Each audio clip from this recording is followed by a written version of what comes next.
नमस्कार, मैं हूं निकिता और आप देख रहे हैं सत्यहिंदी.com। चलिए एक नजर डालते हैं अब तक की सुर्खियों पर। आम आदमी पार्टी सांसद संजय सिंह ने मुख्यमंत्री अरविंद केजरीवाल की गिरफ्तारी को लेकर आज रविवार को कहा कि इंडिया गठबंधन में शामिल पार्टियों के नेताओं ने सर्वसम्मति से फैसला लिया है कि कल सुबह सोमवार 10:30 पर संसद परिसर में ईडी और सीबीआई के दुरुपयोग के खिलाफ विरोध प्रदर्शन करेंगे। संजय सिंह ने एक प्रेस कॉन्फ्रेंस के दौरान कहा कि राउस एवेन्यू कोर्ट ने अपने आदेश में कहा था कि ईडी के पास सीएम अरविंद केजरीवाल के खिलाफ कोई सबूत नहीं है। ईडी दुर्भावनापूर्ण इरादे से काम कर रही है। ईडी के पास अरविंद केजरीवाल के खिलाफ कोई मनी ट्रेल के सबूत नहीं है। अभी तक कोई पैसे की रिकवरी नहीं हुई है। अरविंद केजरीवाल निर्दोष हैं। इस बीच ईडी के लोग बिना ऑर्डर की कॉपी लिए असंवैधानिक अवैध तरीके से हाईकोर्ट पहुंच गए और उस जमानत पर स्टे ले आए। आप नेता ने आगे कहा कि अरविंद केजरीवाल को सीबीआई ने पीएम मोदी के निर्देश पर गिरफ्तार किया है। कांग्रेस महासचिव जयराम रमेश ने समाचार एजेंसी एएनआई से बात करते हुए एक अन्य बयान में कहा कि उनकी पार्टी संविधान में संशोधन की मांग कर रही है ताकि एससी, एसटी और ओबीसी के आरक्षण पर सुप्रीम कोर्ट की ओर से लगाई गई 50% की सीमा खत्म की जा सके। उन्होंने आरक्षण के मुद्दे पर जेडीयू को घेरते हुए आगे कहा कि जेडीयू ने इस बारे में कुछ नहीं कहा है। इसने सिर्फ कैटेगरी के स्टेटस के बारे में प्रस्ताव पारित किया है। प्रस्ताव पारित करना बहुत आसान है, लेकिन क्या वे पटना और दिल्ली में अपने सहयोगी दल भाजपा पर दबाव डालेंगे? क्या नीतीश कुमार प्रधानमंत्री से कहेंगे कि हम आपका समर्थन कर रहे हैं, हमें विशेष राज्य का दर्जा दीजिए, जातीय जनगणना करवाइए और आरक्षण पर 50% की सीमा को हटाइए? कांग्रेस नेता ने कहा कि जेडीयू इस पर चुप है, इसलिए कहना बहुत आसान है लेकिन करना बहुत मुश्किल, और करने और कहने में बहुत बड़ा अंतर है। समाजवादी पार्टी प्रमुख अखिलेश यादव ने भी आरक्षण के मुद्दे पर भाजपा को घेरते हुए आरोप लगाया कि भाजपा देश में आरक्षण के खिलाफ काम करती है। अखिलेश ने कहा कि जब से भाजपा सत्ता में आई है, उन्होंने आरक्षण के साथ छेड़छाड़ की है। वे आरक्षण के मूल सिद्धांतों के खिलाफ काम कर रहे हैं। भाजपा पीडीए, पिछड़ा दलित आदिवासी के आरक्षण के साथ छेड़छाड़ कर रही है और वे लगातार ऐसा कर रहे हैं। सपा प्रमुख ने कहा कि उन्हें पता चल गया कि जागरूक नागरिक उनके खिलाफ मतदान कर रहा है। हरियाणा में होने वाले आगामी विधानसभा चुनाव में कांग्रेस की जीत का भरोसा जताते हुए पार्टी नेता दीपेंद्र हुड्डा ने कहा कि आपने देखा 2019 विधानसभा चुनाव में 75 पार 40 पर रुक गए, इस लोकसभा चुनाव में 400 पार 240 पर रुक गए और अब इसी अनुपात के अनुसार आगामी विधानसभा चुनाव में 60 पार 30 पर रुकते दिख रहे हैं। कांग्रेस नेता ने कहा कि हरियाणा में बड़े बहुमत से बदलाव होगा। लोग हरियाणा में भाजपा सरकार से दुखी हैं, वे झूठे वादों से दुखी हैं। इस सरकार ने बेरोजगारी बढ़ा दी है और राज्य को विकास की पटरी से उतार दिया है। जेडीयू द्वारा बिहार के लिए विशेष राज्य के दर्जे की मांग पर केंद्रीय मंत्री चिराग पासवान ने कहा कि ये मांग हम लोगों की रही है। कौन सा ऐसा दल है जो बिहार से आता है और वो विशेष राज्य के दर्जे की मांग नहीं करता हो? चिराग पासवान ने कहा कि हम खुद इसके पक्षधर हैं, ये दबाव की राजनीति नहीं है। केंद्र की एनडीए सरकार के सहयोगी जेडीयू ने एक प्रस्ताव पारित करके बिहार को विशेष राज्य का दर्जा देने की मांग दोहराई है। अब जेडीयू की इसी मांग को लेकर कांग्रेस महासचिव जयराम रमेश ने मोदी सरकार को घेरा है और साथ ही एनडीए के अन्य सहयोगी दल टीडीपी पर भी सवाल उठाए हैं। उन्होंने एक्स पर लिखा कि जेडीयू ने एक प्रस्ताव पारित करके बिहार को विशेष राज्य का दर्जा देने की मांग दोहराई है, लेकिन क्या मुख्यमंत्री राज्य की कैबिनेट से भी ऐसा प्रस्ताव पारित कराने की हिम्मत दिखाएंगे? क्या बिहार के मुख्यमंत्री दमदारी से इस मांग को रखेंगे? कांग्रेस महासचिव ने आगे एनडीए के अन्य सहयोगी टीडीपी से भी सवाल करते हुए कहा कि और अपनी नई पारी में टीडीपी का क्या रुख है? इसने अभी तक यह एक ऐसा वादा है जिस पर 30 अप्रैल 2014 को नॉन बायोलॉजिकल प्रधानमंत्री ने पवित्र शहर तिरुपति में काफी जोर दिया था। सेना प्रमुख मनोज पांडे के सेवानिवृत्त होने के बाद जनरल उपेंद्र द्विवेदी ने आज रविवार 30 जून से भारतीय सेना के नए प्रमुख का पदभार संभाल लिया है।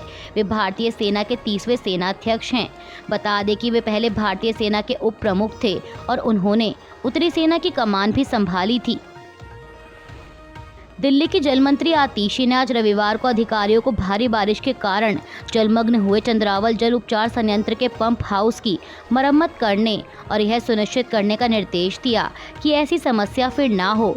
चंद्रावल जल उपचार संयंत्र का निरीक्षण करने के बाद आतिशी ने एक्स पर लिखा कि अप्रत्याशित बारिश के कारण चंद्रावल जल उपचार संयंत्र के पंपिंग हाउस में पानी भर गया, जिससे मोटरें क्षतिग्रस्त हो गईं। इससे मध्य दिल्ली के कई इलाकों में पानी की आपूर्ति बाधित हुई है। आतिशी ने बताया कि जल बोर्ड ने समस्या को हल करने के लिए तेजी से काम किया और संयंत्र की लगभग 80% मरम्मत हो चुकी है। जल्द ही पानी की आपूर्ति सामान्य हो जाएगी। ईडी ने करूवन्नूर सेवा सहकारी बैंक घोटाले से जुड़े मनी लॉन्ड्रिंग के मामले की जांच के तहत केरल में सीपीआईएम के एक भूखंड समेत 73 लाख रुपए के बैंक जमा को कुर्क किया है। सूत्रों ने बताया कि इन संपत्तियों को कुर्क करने के लिए धन शोधन रोकथाम अधिनियम के तहत एक अस्थायी आदेश जारी किया गया था। अधिकारियों ने बताया कि कुर्क की गई संपत्तियों के केरल के त्रिशूर जिले में 10 लाख रुपए मूल्य का एक भूखंड और राजनीतिक दल के 5 अघोषित बैंक खातों में जमा 63 लाख रुपए शामिल हैं। वहीं सीपीआईएम ने मनी लॉन्ड्रिंग के आरोपों से इनकार किया है। सीपीआईएम ने इन आरोपों को खारिज करते हुए कहा कि एजेंसी द्वारा करोड़ों रुपए के कथित करूवन्नूर बैंक घोटाले से जुड़े मामले में पार्टी को आरोपी बनाए जाने के किसी भी प्रयास के खिलाफ वह कानूनी एवं राजनीतिक लड़ाई लड़ेगी। पार्टी के प्रदेश सचिव एमवी गोविंदन ने आरोप लगाया कि ईडी राजनीतिक कारणों से विभिन्न मामलों में विपक्षी दलों और उनके नेताओं को आरोपी बनाने का प्रयास कर रही है। उन्होंने केंद्रीय एजेंसी पर झूठे आरोप लगाने की कोशिश करने का भी आरोप लगाया, क्योंकि वह पार्टी के खिलाफ कोई सबूत इकट्ठा करने में विफल रही है। देश में आरक्षण की सीमा को लेकर कांग्रेस ने केंद्र की मोदी सरकार से सवाल किया है। कांग्रेस महासचिव जयराम रमेश ने कहा कि पूरे चुनाव अभियान के दौरान कांग्रेस ये कह रही थी कि अनुसूचित जाति, अनुसूचित जनजाति और सभी पिछड़े वर्ग के लिए आरक्षण से संबंधित राज्य के सभी कानूनों को संविधान की 9वीं अनुसूची में शामिल किया जाना चाहिए, जैसा कि 1994 में तमिलनाडु कानून के लिए किया गया था।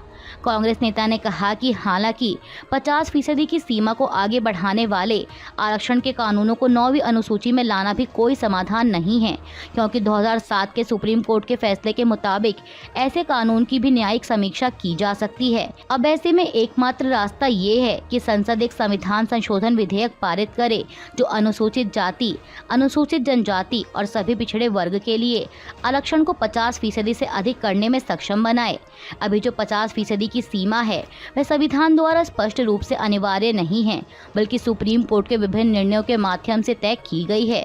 लोकसभा चुनाव के लिए यह कांग्रेस की मुख्य गारंटियों में से एक थी और अब भी है। जयराम रमेश ने आगे कहा कि यह अच्छी बात है कि जेडीयू ने कल पटना में यही मांग रखी है, लेकिन राज्य और केंद्र दोनों जगह उसके सहयोगी बीजेपी इस मामले में पूरी तरह से चुप है। क्या नॉन बायोलॉजिकल प्रधानमंत्री अपना स्टैंड साफ करेंगे? कांग्रेस नेता ने कहा कि हमारी मांग है कि ऐसा विधेयक संसद के अगले सत्र में पेश किया जाए। जेडीयू को केवल प्रस्ताव पारित करने तक ही सीमित नहीं रहना चाहिए। पश्चिम बंगाल की मुख्यमंत्री ममता बनर्जी एक बार फिर अपने बयान के चलते सुर्खियों में आई हैं। दरअसल उन्होंने कल शनिवार को कहा कि न्यायपालिका को बिल्कुल प्योर यानी शुद्ध और ईमानदार होना चाहिए और न्यायपालिका को राजनीतिक पूर्वाग्रहों से भी मुक्त होना चाहिए। अब ममता बनर्जी के इसी बयान की चर्चा इसलिए भी ज़्यादा हो रही है क्योंकि उन्होंने ये बातें भारत के मुख्य न्यायाधीश DY चंद्रचूड़ की मौजूदगी में कहीं।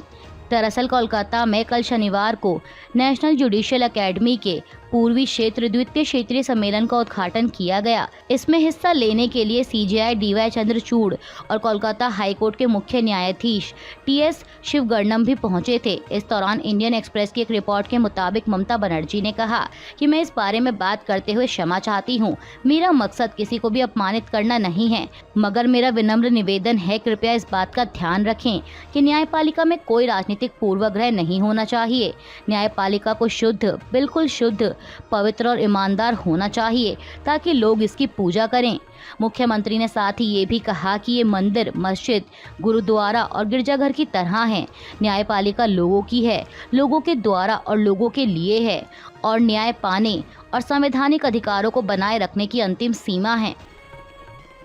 नाइजीरिया के उत्तर पूर्वी बोर्नो प्रांत में एक के बाद एक हुए विस्फोटों में कम से कम 18 लोगों की मौत हो गई, जबकि 30 लोग घायल हुए हैं।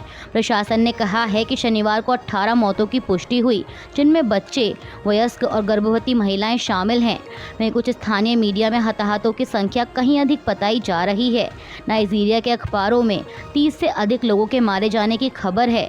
सरकारी इमरजेंसी मैनेजमेंट एजेंसी ने कहा कि एक शादी समारोह, एक जगह अंतिम संस्कार के दौरान और एक गोजा कस्बे में एक अस्पताल में संदिग्ध आत्मघाती विस्फोट हुए। मीडिया रिपोर्ट्स के मुताबिक बोर्नो प्रांत पिछले 15 सालों से बोको हरम इस्लामी चरमपंथियों के खिलाफ संघर्ष का केंद्र रहा है, जिसकी वजह से 40,000 लोग मारे जा चुके हैं और 20 लाख से अधिक लोग विस्थापित हुए हैं। अमेरिकी राष्ट्रपति जो बाइडेन ने अपनी उम्र को लेकर की गई आलोचनाओं का जवाब दिया है।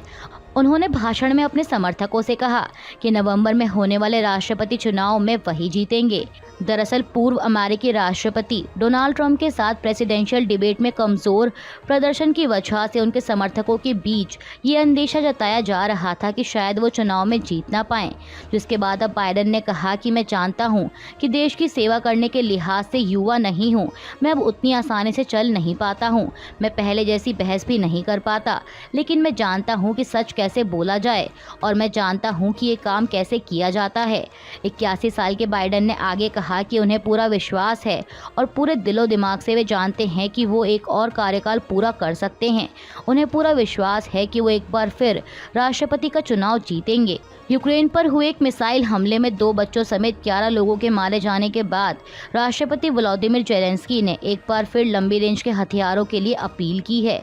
उन्होंने सोशल मीडिया प्लेटफॉर्म टेलीग्राम पर एक पोस्ट में कहा कि हमारे शहर और लोग हर दिन रूसी हमले झेल रहे हैं, लेकिन रूसी मिसाइल लॉन्चरों को तबाह कर हम इस मुसीबत से पार पा सकते हैं।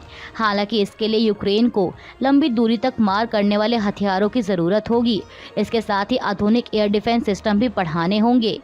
आपको बता दें कि शनिवार को यूक्रेन के सुदूर इलाके ज़पोरिजिया में रूसी हमलों में 11 नागरिकों की मौत हो गई और 37 लोग घायल हो गए, जिसके बाद जेलेंस्की ने पश्चिमी देशों से लंबी दूरी तक मार करने वाले हथियारों की मांग की है।